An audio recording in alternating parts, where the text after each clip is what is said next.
रामायण।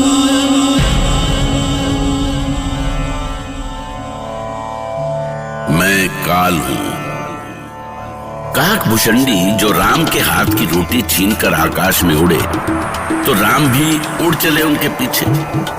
नन्हे से राम ने तीनों लोकों में काकभूषणी का पीछा किया। आखिरकार काकभूषणी उड़ते उड़ते हार गया। तब राम ने उन्हें अपने श्री हरि रूप के दर्शन दिए और काक नतमस्तक हो गए।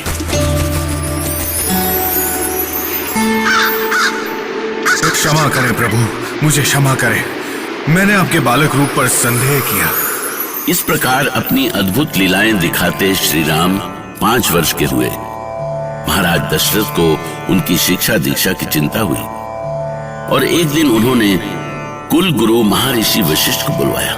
गुरुर्ब्रह्मा गुरुर्विष्णु गुरुदेवो महेश्वरः गुरुः साक्षात् परब्रह्म तस्मै श्री गुरुवे नमः।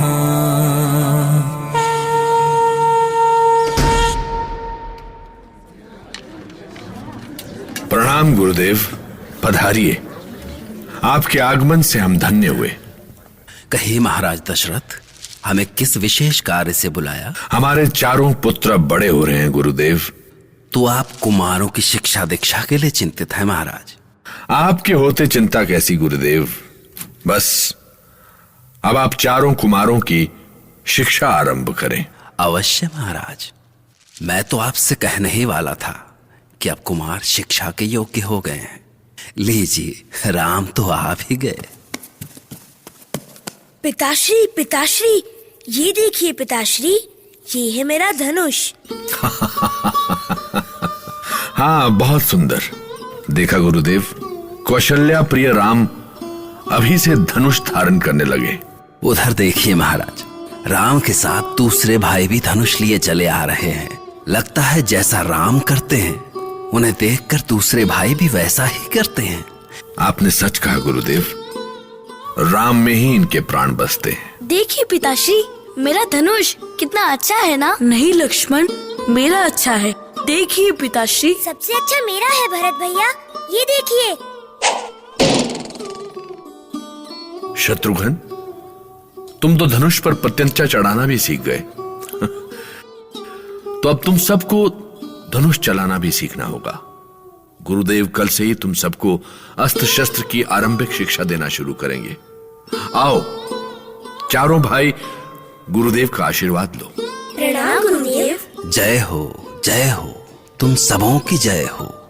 अब हम कल से तुम चारों को शिक्षा देना आरंभ करेंगे। अवश्य गुरुदेव।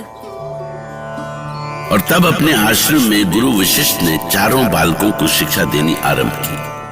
चारों बालक एक से बढ़कर एक थे, पर उनमें राम सबसे अनोखे थे, सबसे अलग। खड्ग चलाए, बाण चढ़ाए और करे गुरुवंदन। धर्म युद्ध ज्ञान सब पाए, चारों दशरथ नंदन। तुम सभी ने लक्ष्य साधना सीख लिया है। अब तुम चारों को ये बताना है कि किसका कौन सा लक्ष्य है। पहले शत्रुघ्न को उत्तर देने दो। गुरुदेव, मेरा लक्ष्य मेरे शत्रु हैं। मैं अपने सारे शत्रुओं को मार डालूंगा। ठीक है, ठीक है। तुम बताओ भरत। प्रजा को जो दुख देगा वो मेरा लक्ष्य होगा गुरुदेव। और अब तुम बताओ लक्ष्मण। जो हम पर बुरी दृष्टि रखेगा, मैं लक्ष्मण उसे नहीं छोड़ूंगा गुरुदेव, उसका वध कर दूंगा।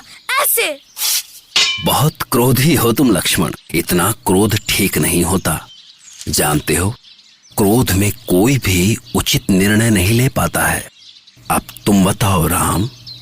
मैं अपने लक्ष्य के बारे में समय के अनुसार सोचूंगा गुरुदेव। यदि बातचीत से ही हमारा कार्य हो जाएगा तो मैं धनुष का प्रयोग नहीं करूँगा।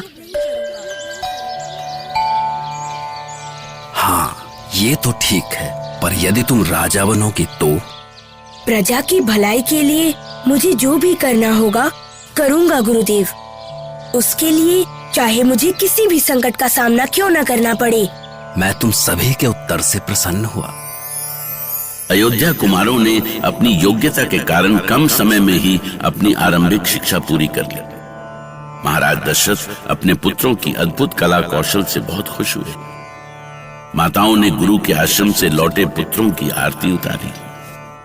परंतु अभी कुमारों ने गुरु की शिक्षा विद्या का ठीक से अभ्यास भी नहीं किया था कि एक विचित्र घटना हुई। सावधान!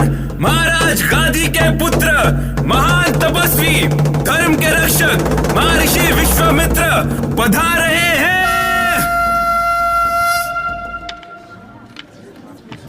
अयोध्या नरेश महाराज दशरथ की जय हो।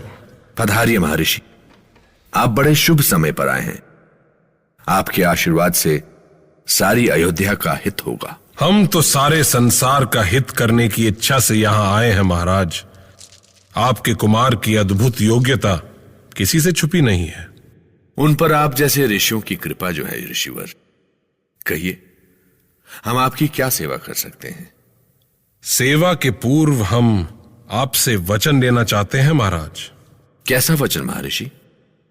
आप जैसे महर्षियों की सेवा में ही ये सूर्यवंशी दशरथ अपने प्राण भी दे सकता है। और ईश्वर की कृपा से अयोध्या राज के पास धन वैभव की कोई कमी नहीं है। धन वैभव की बातें करके हमें लज्जित ना करें महाराज। हम ऋषियों के लिए धन संपत्ति का क्या मोल। फिर आप क्या चाहते हैं महर्षि? आप वचन दें कि आप मेरी इच्छा को ना नहीं करेंगे। ठीक है, मैं वचन देता हूं। तो सुनिए महाराज, हमें अपने यज्ञ की रक्षा के लिए आपके पुत्र राम और लक्ष्मण दोनों चाहिए महाराज। नहीं महर्षि, नहीं महर्षि, नहीं नहीं नहीं। दशरथ से राम मांग लेना उनके प्राण मांग लेने से कम नहीं था। उनके तो प्राण ही राम में बसते थे। विश्वामित्र के मुंह से राम को ले जाने की बात सुनते ही वो मूर्छित हो गए। राम